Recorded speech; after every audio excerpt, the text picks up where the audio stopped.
Your big story breakdown. State of Oklahoma, we're still operating the same as normal. We haven't stopped at all. We're continuing to move forward, trying to process everything. In tonight's big story breakdown, we're taking a look at where the government shutdown stands, the impact it's having on our veterans. Right now, the Department of Veterans Affairs Medical Center is still operating, but services like the GI Bill hotline are not. And Fox 25's Paige Taylor spent the day talking with different groups on how this has impacted them and the services available. Veterans impacted by the government shutdown. It hasn't really affected us, some of us, because we're on disability, and we kept getting our disability checks. So that didn't hurt us. But the fact that there's so many people that didn't vote to, make it where we have money coming in to everybody, I don't know, that kind of bothers us.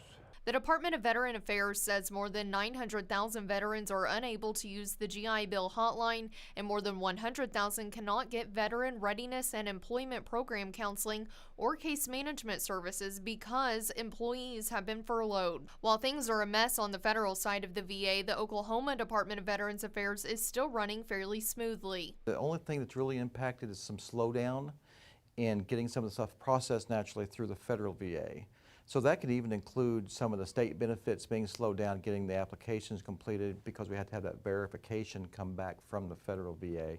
But we're still working our side of it, so as soon as they get to open back up, it's going to be a pickup time, but we'll get that picked back up and get those rolling again. Larry Van Sciver and fellow volunteers work hard to feed veterans during the holidays, but they are also working with other organizations right now to help fill in the gaps for veterans who are not receiving SNAP benefits. Now, because of the shutdown, we've adopted some other veteran groups that we highly respect that I'm members of, but like the VFW in Edmond, we just loaded from down here in Shawnee at the schools, we loaded them a U-Haul truck full of canned goods so they can dispense them out to those in need. Van Sciver and others visited multiple schools on Tuesday collecting canned goods for veterans. To see these little sweethearts bring in a wagon with 4 or 5 cans in it and salute you, and they're just so patriotic schools there. Paige Taylor, Fox 25 News. While some of the VA services are still up and running, some veterans and those who support them are still feeling a financial impact from the shutdown. The Coffee Bunker in Tulsa serves more than 200 veterans each month, offering peer support, employment, and education guidance and assistance with food insecurity. The director of the Coffee Bunker says with the shutdown hitting a historic length, the need is becoming more urgent. It affects the veterans in multiple different ways. You've got the immediate need, which is SNAP benefits, and so a lot of our constituents here are beneficiaries of SNAP benefits, and now they don't have anywhere to go for food. Queen says some active National Guard members are also being impacted, with some unable to afford gas because they're not getting paid. Now, as resources become an issue for many across Oklahoma, one organization doing their part to make sure veterans have a chance to heal and know they never have to walk alone. And Fox 25's Rob Hagan joins us in Edmond. And Rob, you found out every single connection counts.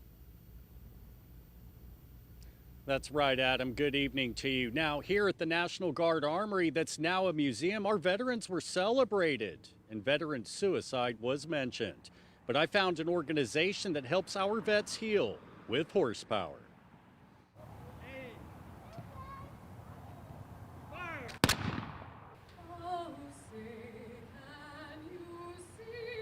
Edmond, the city founded by veterans, is where the brave men and women who defend freedom are honored. But what happens to our vets before, during, or after the parades and ceremonies? Some sadly die by suicide. When that happens, you always ask yourself, why? Veteran suicide is a plague in this country, and the families left behind suffer the most. In my brother's first deployment unit of 300, my brother was number 10 lost to suicide. And since then, there have been 5 more. But those feeling despair can seek the connection through the beauty, majesty, and gentle nature of a horse named Sundance. There's something about horses that are it's just so healing. And it helped me with my isolation, my depression, my anxiety.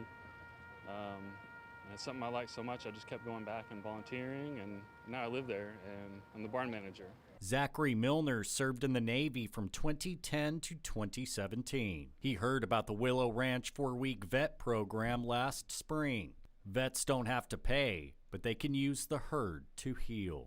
Mostly what we hear is it allows them a place to be vulnerable and to open up part of their story so that they can move forward from that story. November 11th is more than just a number. It's a reminder for our vets to reach out any day.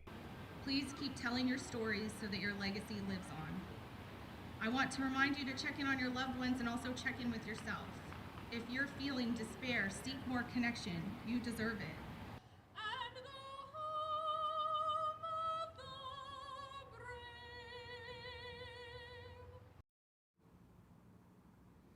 Now, veteran groups are veteran-led at Willow Ranch, and this Saturday there's a free breakfast for vets and their families at the House of Healing. Go to OKCFox.com, and I'll have the information ready for you. Live in Edmond, Rob Hagan, Fox 25 News. Thank you for your service. And thank you, Rob. Despite the shutdown, ownership of the new Tulsa VA Medical Center is still being transferred to the Department of Veteran Affairs. Lawmakers, veterans, community leaders gathered today to celebrate this multi-million-dollar project.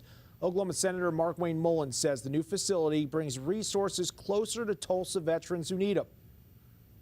As far as our doctors and nurses, it was a lot harder to recruit in Muskogee, and a lot of our doctors and nurses were having to drive from Tulsa and not living in Muskogee, but driving to the VA, so our retention for our healthcare professionals will be better.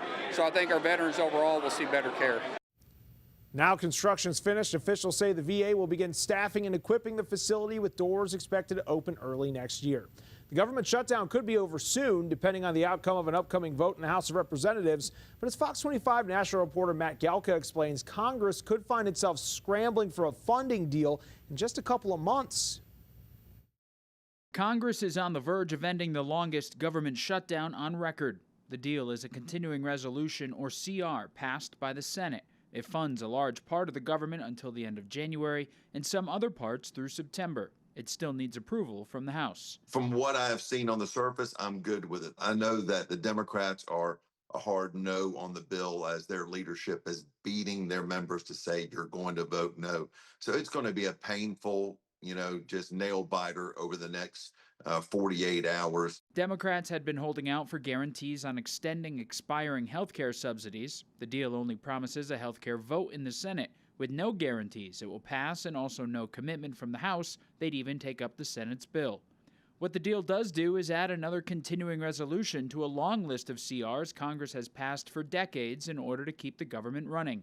The Bipartisan Policy Center's Shia Cabas says it's a bad way to run a country. The only thing worse than a continuing resolution is a government shutdown, which is what we're in right now. The continuing resolution is really inefficient because what it means is that we are funding programs at last year's levels and last year's priorities. Since 1977, Congress has passed at least one continuing resolution in every fiscal year except for 3. In that 49-year period, there have been 207 CRs enacted. There have been 19 funding gaps of varying lengths during that same time period. But watchdogs say the problem with CRs is they often wind up putting Congress and the country in the same situation every few months, mismanaging the budget process while not tackling a growing record national debt. Our federal fiscal picture needs to get under control because part of what's driving the broken budget process is the fact that we have a $37 trillion debt. House Speaker Mike Johnson hopes his chamber can take a vote on the deal as early as Wednesday. The president has also said he supports it. Reporting in Washington, I'm Matt Gelka. The Supreme Court siding with the Trump administration to allow them to continue to withhold SNAP payments this month. The court's extension of a short-term order comes amid signs the government shutdown could soon end. This decision does not resolve the issue. It appears to bide time to allow Congress to pass the pending funding deal. Several groups sued the federal government to force it to pay November's full SNAP benefits. Today's ruling extends the stay through Thursday. Hundreds of thousands of federal workers are entitled to retroactive back pay once the government reopens. Under the Government Employee Fair Treatment Act of 2019, agencies are required to promptly issue payments to both furloughed employees and those working without pay. The Bipartisan Policy Center reports at least 670,000 employees are furloughed, while about 730,000 continue to work. That was your Big Story Breakdown. You can learn more about the resources available for veterans amid the shutdown on OKCFox.com. If you head over to our YouTube page, you can watch all of our previous Big Story Breakdowns. Scan the QR code you see on your screen or search OKC Fox.